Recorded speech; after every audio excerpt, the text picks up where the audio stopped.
ఓం శ్రీమాత్రే నమః. గురుర్బ్రహ్మా గురుర్విష్ణు గురుర్దేవో మహేశ్వరః గురుః సాక్షాత్ పరం బ్రహ్మ తస్మై శ్రీ గురవే నమః. ఈ శ్లోకం రానివారు ఎవ్వరూ ఉండరు. గురువే బ్రహ్మ, గురువే విష్ణువు, గురువే ఈశ్వరుడు అన్నటువంటి ఈ శ్లోకం ఎలా ఆవిర్భవించిందో తెలుసుకోగలిగితే గురు మాహాత్మ్యమేమిటో, గురువుని ఎలా సేవించాలో మనకు బోధపడుతుంది. విద్యాధరుడనే గురువు కౌత్సుకుడు అనే శిష్యుణ్ణి తన ఆశ్రమానికి తీసుకువచ్చి విద్యాబుద్ధులు నేర్పించటం ప్రారంభించాడు. నిరంతరము గురు శుశ్రూషలో ఉంటున్నటువంటి కౌత్సుడికి విద్యాధరుడంటే అపరిమితమైన భక్తి, గౌరవము ఏర్పడ్డాయి. గురువుగారు ఇతర ప్రాంతాలకు వెళ్ళినప్పుడు తానే ఆశ్రమ బాధ్యతలన్నింటినీ చక్కగా నెరవేర్చేవాడు. ఇలా ఆశ్రమాన్ని నిర్వహిస్తున్న నేపథ్యంలో ఒకరోజు కౌత్సుడి తల్లిదండ్రులు వచ్చి విద్యాధరుడితో, స్వామి, మా పిల్లవాడిని మేము తీసుకువెళతాం అని అభ్యర్థించారు. విద్యాధరుడు ఒప్పుకున్నాడు. కానీ కౌత్సుకుడు అంగీకరించలేదు. నేను రాను అంటూ తన నిర్ణయాన్ని తెలియజేశాడు. చాలా అడిగి పిల్లవాడు రాడు అని తెలుసుకున్న తరువాత నిరాశా హృదయాలతో తల్లిదండ్రులు వెనక్కి తిరిగి వెళ్ళిపోయారు. విద్యాధరుడు శిష్యుణ్ణి ప్రశ్నించాడు. నీ తల్లిదండ్రులు అంతగా ఇంటికి తిరిగి రమ్మంటూ నిన్ను అడుగుతున్నారే, ఎందుకు వెళ్ళలేదు అని ప్రశ్నించాడు. దానికి సమాధానంగా కౌత్సుకుడు, స్వామి, మీరు వేరే ప్రాంతానికి పర్యటన నిమిత్తం వెళ్ళినప్పుడు మీ జాతకాన్ని నేను పరిశీలించాను. తొందరలో మీరు క్షయవ్యాధిగ్రస్తులు కాబోతూ ఉన్నారు. ఇలాంటి విపత్కర సమయంలో మీ వెంట ఉండి మీ సేవ చేసుకోవలసిన బాధ్యత నాకున్నది. అందుకే నా తల్లిదండ్రుల శుశ్రూష కంటే నా గురువుని సేవించటమే నా బాధ్యతగా తలచి మీ దగ్గరే ఉండటానికి నేను నిశ్చయించుకున్నాను అని తెలియజేశాడు. అనంతరం కొంతకాలానికి గురువుగారికి క్షయ వ్యాధి వచ్చింది. ఆ రోజులలో వ్యాధిని పోగొట్టాలి అంటే పుణ్యక్షేత్ర దర్శనము, దాన ధర్మాదులు చేయటమే మార్గంగా భావించేవారు. అందుకే గురువుగారిని తీసుకొని కౌత్సుకుడు కాశీ పట్టణానికి వెళ్ళాడు. అక్కడ విశ్వేశ్వరుణ్ణి దర్శించుకుంటూ దాన ధర్మాదులు చేస్తూ యజ్ఞయాగాదులలో పాలు పంచుకుంటూ తన గురువుగారి యొక్క వ్యాధి నయం కావాలని దేవతలనందరినీ ప్రార్థించేవాడు. అందరూ కౌత్సుకుడికి సలహా ఇచ్చారు. నువ్వు యవ్వనంలో ఉన్నావు, నిండా 20 ఏళ్ళు కూడా లేవు. ఈ సమయంలో క్షయవ్యాధితో బాధపడుతున్న నీ గురువు దగ్గర ఉంటే ఆ వ్యాధి నీకు అంటుకునే ప్రమాదం ఉన్నది. కనుక మీ గురువుగారిని వదిలి వెళ్ళమంటూ సలహా ఇవ్వటం ప్రారంభించారు. ఎవరెన్ని చెప్పినా తన గురువు యొక్క సాన్నిహిత్యాన్ని, సేవను వదులుకోలేదు కౌత్సుకుడు. ఇతనికి పరీక్ష పెట్టాలని త్రిమూర్తులు భావించారు.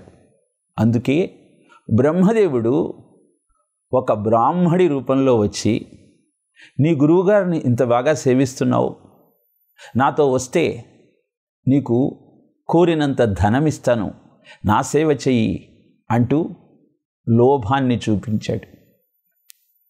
నా గురువుని వదిలి నేను వచ్చే సమస్యే లేదు అంటూ నిక్కచ్చిగా చెప్పాడు కౌత్సుకుడు. అనంతరం శ్రీ మహావిష్ణువు ఒక రాజు రూపంలో వచ్చి, నా రాజ్యానికి నువ్వు వస్తే నీకు నా ఆస్థానంలో అద్భుతమైనటువంటి బాధ్యతను ఇస్తాను, ఎనలేని సంపదను నీకు అందజేస్తాను అంటూ మళ్ళీ లోభపెట్టే ప్రయత్నం చేశాడు. ఆయనకి అదే సమాధానం చెప్పాడు కౌత్సుకుడు దృఢ నిశ్చయంతో. అనంతరం ఈశ్వరుడు వచ్చాడు. గురువు యొక్క సాంగత్యం వదిలి తనతో రమ్మంటూ అనేక విధాలుగా చెప్పాడు. ముగ్గురికి అదే సమాధానాన్ని ఇచ్చాడు కౌత్సుకుడు. ఆ కౌత్సుకుని యొక్క గురుభక్తికి సంతోషించిన త్రిమూర్తులు ముగ్గురు ఒక్కటేసారి ఆ కౌత్సుకుడి ముందు ప్రత్యక్షమయ్యి, నీకు మోక్షాన్ని ప్రసాదిస్తామయ్యా, నీ గురుభక్తి అసామాన్యమైనది అంటే సమాధానంగా గురుర్బ్రహ్మ గురుర్విష్ణు గురుదేవో మహేశ్వర గురు సాక్షాత్ పరం బ్రహ్మ తస్మై శ్రీ గురవే నమః అంటూ బ్రహ్మ విష్ణు మహేశ్వరులతో నా గురువే నాకు బ్రహ్మ, నా గురువే నాకు విష్ణువు, నా గురువే నాకు శంకరుడు, ఆయనకు నమస్కరిస్తే ఆ ముగ్గురికి నమస్కరించినట్టే. కాబట్టి నాకు మీ మోక్షం అక్కరలేదు, నా గురువు యొక్క సాన్నిహిత్యము సేవయే నాకు వైకుంఠము కైలాసము సత్యలోకము అని తెలియజేశాడు. ఇంకా పరీక్షించాలన్న ఉద్దేశంతో, మరి మీ గురువు గారికి మోక్షాన్ని ప్రసాదిస్తాం, నువ్వు ఇక్కడే ఉండాల్సి వస్తుంది అని చెప్పారు. అవశ్యం ఆ పని చెయ్యండి. మా గురువు గారికి ఈ వ్యాధి నుంచి విముక్తి ఎలా లభించాలా అని నేను కోటి దేవుళ్లకు మొక్కుతూ ఉన్నాను. నిజంగా మీరు నన్ను కరుణించాలనుకుంటే, నా గురుసేవ పట్ల మీకు ప్రేమ ఏర్పడితే నా గురువు గారికి మోక్షాన్ని ప్రసాదించండి అంటూ అభ్యర్థించాడు. అసామాన్యమైన ఆ గురుభక్తికి పొంగిపోయి గురువుగారికి కౌత్సుకుడికి ఇద్దరికీ మోక్షాన్ని ప్రసాదించారు ఆ త్రిమూర్తులు. ఇలా గురువును మనం సేవించగలిగితే, గురువు యొక్క వాక్యమే వేదవాక్యంగా భావించి గురు శాసనాన్ని ధిక్కరించకుండా అవలంబించగలిగితే అద్భుతాలను మీ జీవితంలో మీరు చూడవచ్చు. గురు సందేశం కార్యక్రమంలో ఋషిపీఠమైన భారతదేశంలో ఎంతోమంది మహానుభావులు తమ జీవితాన్ని ప్రజల యొక్క బాగు కోసం, సంక్షేమం కోసం, శ్రేయం కోసం అంకితం చేసిన నేపథ్యంలో ఆ గురుమూర్తులనందరినీ తలుచుకుంటూ జీవితాన్ని ధన్యం చేసుకునే ప్రయత్నం చేద్దాం. కార్తవీర్యార్జునుడు కూడా అదే విధంగా నిశ్చయించుకున్నాడు. సహ్యాద్రి సానువులలో ఉన్న దత్తాత్రేయుణ్ణి సేవించి తన జీవితాన్ని ధన్యం చేసుకోవాలనుకున్నాడు. ప్రభువుగా తన బాధ్యతను నిర్వర్తిస్తూ ప్రజలందరినీ కన్నబిడ్డలలాగా కాపాడాలని నిశ్చయించుకున్నాడు. అందుకే దత్తాత్రేయుని ఆశ్రమానికి చేరుకున్నాడు. ఆ స్వామికి నమస్కరించాడు. ఆయనను సేవించటం ప్రారంభించాడు. ఏ విధంగానైతే చాతుర్మాస్య దీక్షలో ఉన్న సాధువులను దాసీపుత్రుడిగా ఉన్న నారదుడు సేవించాడో అలా వారిని అందరినీ సేవించటం ప్రారంభించాడు. మంగళ మనసు వారి ఎంగిలి భక్షించు వానకెండల కోడన్ ముంగల నిలచును నియతిని వెంగిలి క్రియ జనును ఉరు వివేకము తోడన్ అంటాడు భాగవతంలో పోతనామాచ్యుడు. వారు తిని వదిలేసినటువంటి ఉచ్ఛిష్టాన్ని ప్రసాదంగా స్వీకరించేవాడు. వాననక ఎండనక ఎలాంటి వాతావరణంలోనైనా సరే వారు చెప్పిన మాట వేదవాక్యంగా భావించి గురువుని సేవించేవాడు కార్తవీర్యార్జునుడు. ఇక తన ప్రతిభ ఏమీ లేదు, తన ప్రయోజకత్వం అసలే కాదు, తానేం చేసినా అదంతా తన గురు కృపగా భావించేవాడు. గురువుకు అవసరమైనటువంటి ఏర్పాట్లనన్నింటినీ అత్యంత భక్తి శ్రద్ధలతో చేసేవాడు. ఆయనకు ఆహారాన్ని అందిస్తూ, శయనాన్ని అమరుస్తూ, అడిగినప్పుడల్లా మద్యాన్ని అందిస్తూ ఆయన సేవలో తరించే ప్రయత్నం చేసేవాడు. అత్యంత పూనికతో కార్తవీర్యార్జునుడు అనేక సేవలు చేస్తూ ఉంటే అకారణంగా ఆగ్రహించి తిట్టిపోసేవాడు దత్తాత్రేయుడు. మనకు ఈ లీల ఆశ్చర్యం అనిపిస్తుంది.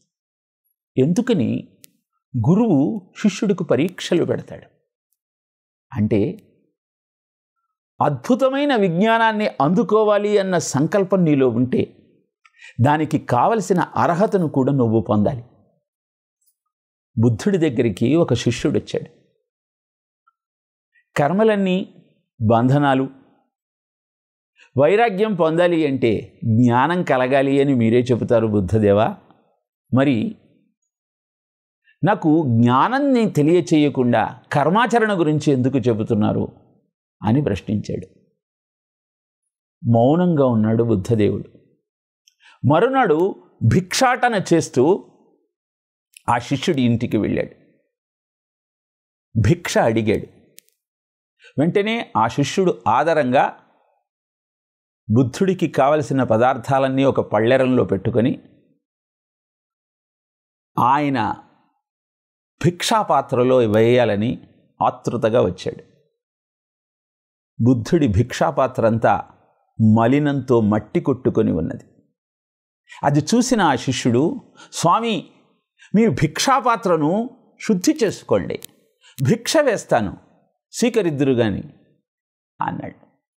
వెంటనే బుద్ధదేవుడు, కేవలము అశాశ్వతమైన ఈ దేహాన్ని పోషించుకోవటానికి అవసరమైన ఆహారాన్ని స్వీకరించినప్పుడే జడమైన ఈ పాత్రను శుద్ధి చేసుకోవాలి కదా, మరి అద్భుతమైన ఆత్మజ్ఞానాన్ని అందుకోవాలన్నప్పుడు నీ హృదయం అనే పాత్రను శుద్ధి చేసుకోవలసిన అవసరం లేదంటావా అని ప్రశ్నించాడు. అప్పుడు అర్థమైంది ఆ శిష్యుడికి ఎందుకని కర్మలను ఆచరిస్తూ హృదయాన్ని శుద్ధి చేసుకొని అనంతరము గురువు యొక్క ఉపదేశాన్ని అందుకునే ప్రయత్నం చెయ్యాలో.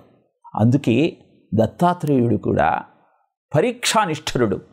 ప్రతివాడు ఏదో అందుకోవాలన్న ఆలోచనతో గురువుగారి పాదాలను పట్టుకుంటే కావలసిన భోగాలన్నీ దక్కుతాయన్నటువంటి ఆలోచనతో అతని దగ్గరికి వస్తారు. గురువు యొక్క పదములను పట్టుకుంటే చాలదు, గురువు యొక్క సందేశాన్ని, గురువు చెప్పే మాటలను ఆచరించినప్పుడే ఆయన పాదసేవ చేసినటువంటి ఫలితం నీకు దక్కుతుంది. అది తెలియచేయటం కోసమే అకారణంగా దత్తాత్రేయుణ్ణి తిడుతూ ఉండేవాడు.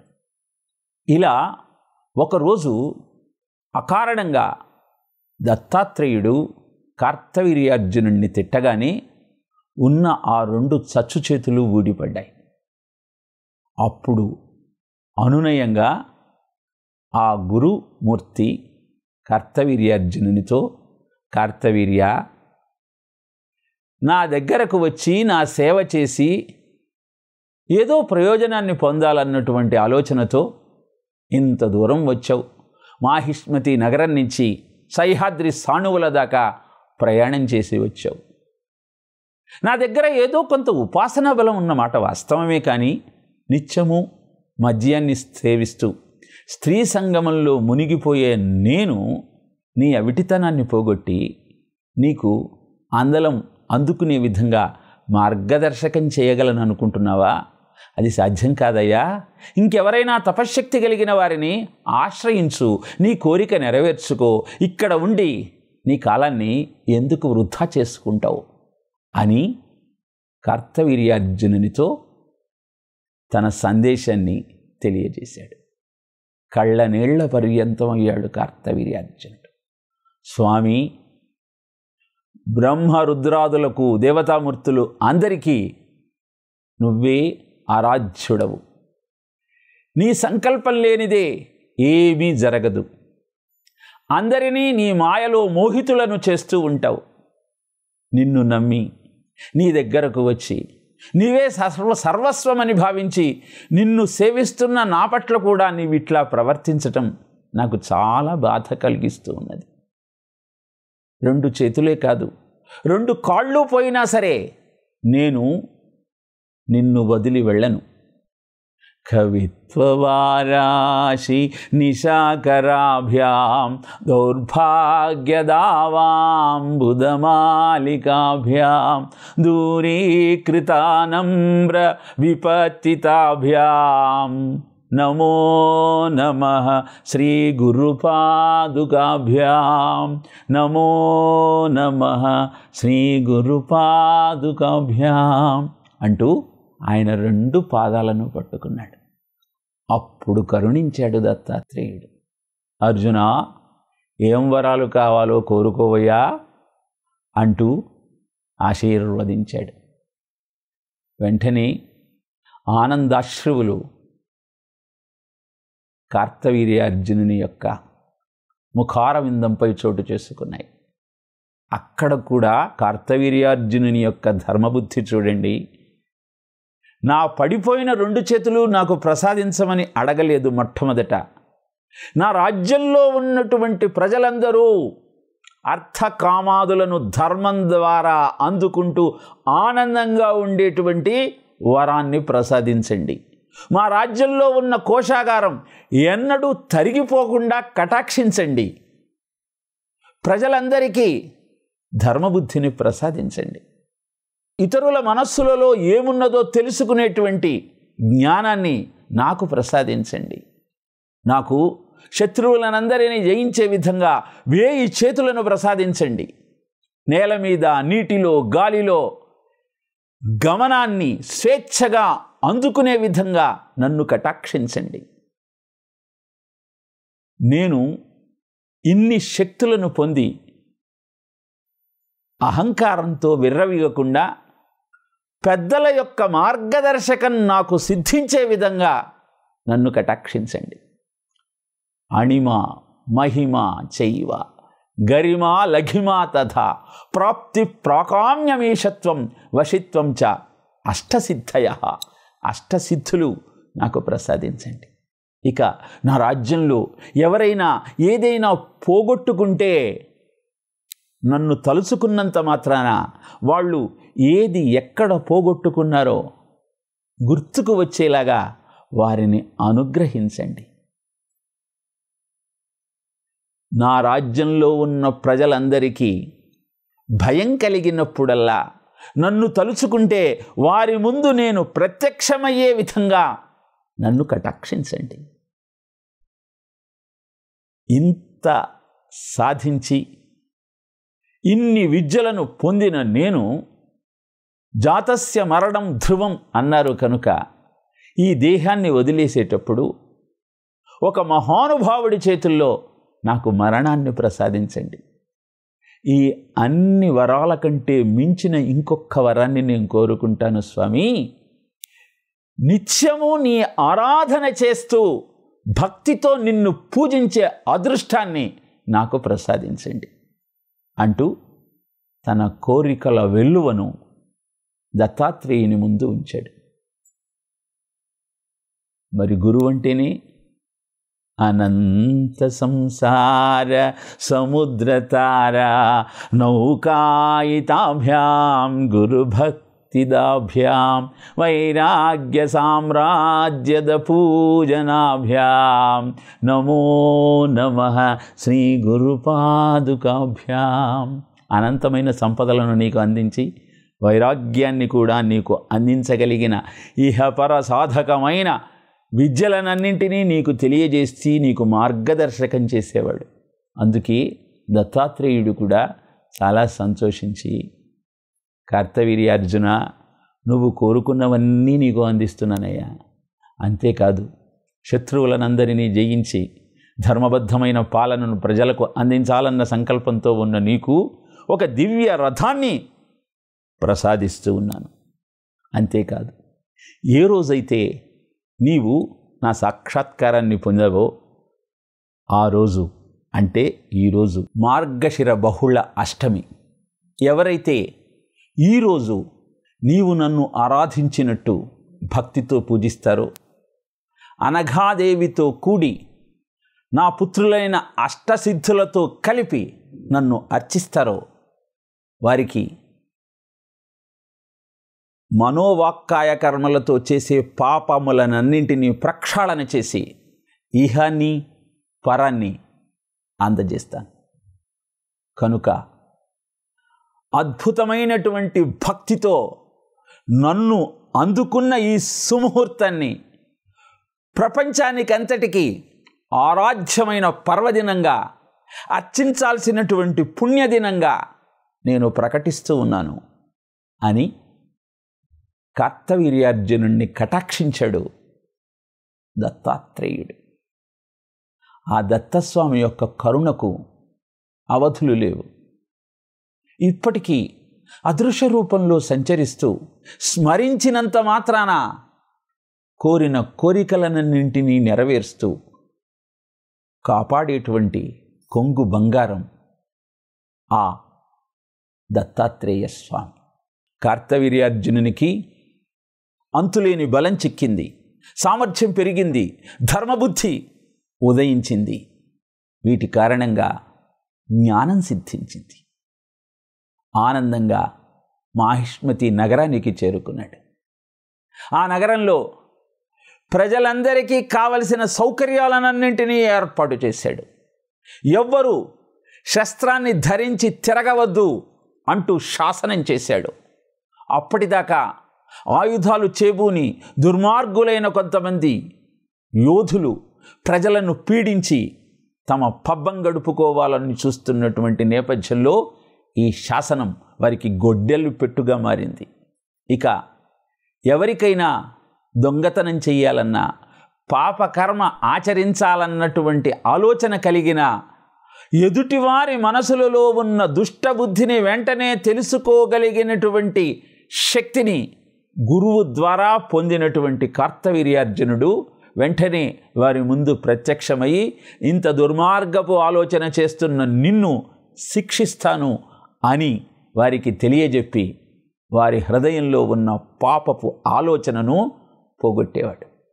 ఇక పాములు, క్రూర జంతువులను చూసి భయపడుతున్నటువంటి ప్రజలు ఎప్పుడైతే కార్తవీర్యార్జునుణ్ణి తలుచుకున్నారో ఆ మరుక్షణం వారి ముందు ప్రత్యక్షమయ్యి వారికి అభయాన్ని అందించేవాడు కార్తవీర్యార్జునుడు. అలాగే ఎవరైనా వస్తువును పోగొట్టుకున్నంత మాత్రాన ఖిన్నులై బాధపడుతూ ఉంటే తాను రాజ్యంలో తన నామాన్ని స్మరించుకోమంటూ వేసినటువంటి చాటింపు వలన వారు కార్తవీర్యార్జునుణ్ణి తలుచుకున్నటువంటి మరుక్షణం వారు పోగొట్టుకున్న వస్తువు వారికి దొక్కేది. ఇలా అద్భుతమైనటువంటి శక్తియుక్తులతో, ధర్మబుద్ధితో, జ్ఞాన సముపార్జనతో మాహిష్మతి నగరాన్ని స్వర్గంలాగా తీర్చిదిద్దాడు కార్తవీర్యార్జునుడు. అందుకే గురువు కృప ఉంటే అవిటితనం అద్భుతమైనటువంటి ఆయుధంగా నీకు మార్గదర్శకం చేస్తుంది. నీలో ఉన్న విచక్షణ శక్తి ధర్మబద్ధంగా కొనసాగి ధర్మ కార్యక్రమాలు నిర్వర్తించడానికి సాధనంగా మారుతుంది. ఈ ధర్మ కర్మల ఆచరణ వలన జ్ఞానం నీకు సిద్ధించి అది వైరాగ్యం వైపు నిన్ను నడిపిస్తుంది. కార్తవీర్యార్జునుడు కూడా తన యొక్క అంగవైకల్యాన్ని పోగొట్టుకొని అద్భుతమైన శక్తియుక్తులతో రాజ్యాన్ని పరిపాలిస్తూ ఉన్న నేపథ్యంలో ఆయనకు ఆ భోగముల పట్ల కించిత్తు వైరాగ్యం కలిగింది. ఎప్పుడూ ఈ భోగాలైనా మానవ జీవిత పరమార్థాన్ని గుర్తించాల్సిన అగత్యం లేదా, అవసరం లేదా అని ఆలోచనలో పడ్డాడు. అలా తన జీవిత పరమార్థాన్ని తెలుసుకోవాలన్న సంకల్పం ఎప్పుడైతే కార్తవీర్యార్జునుడిలో మెదిలిందో అప్పుడు ఆయనకు తిరిగి తన గురువును దర్శించుకోవాలన్న ఆలోచన కలిగింది. ఇలా ప్రతి సాధకుడు గురువు యొక్క మార్గదర్శకంలో ఇహాన్ని పొందుతూ ధర్మబుద్ధితో జ్ఞానాన్ని సముపార్జించుకొని వైరాగ్యం వైపు అడుగులు వేస్తూ మోక్షాన్ని అందుకోవాలన్నదే భారతీయ జీవన విధానంలో ఋషిపీఠమైనటువంటి ఈ వేదభూమిలో ఋషులు, గురువులు మనకు అందించిన అద్భుతమైనటువంటి విజ్ఞానం. దాన్ని అనుసరిద్దాం, జీవితాన్ని అద్భుతంగా గడిపే ప్రయత్నం చేద్దాం. ఓం తత్సత్.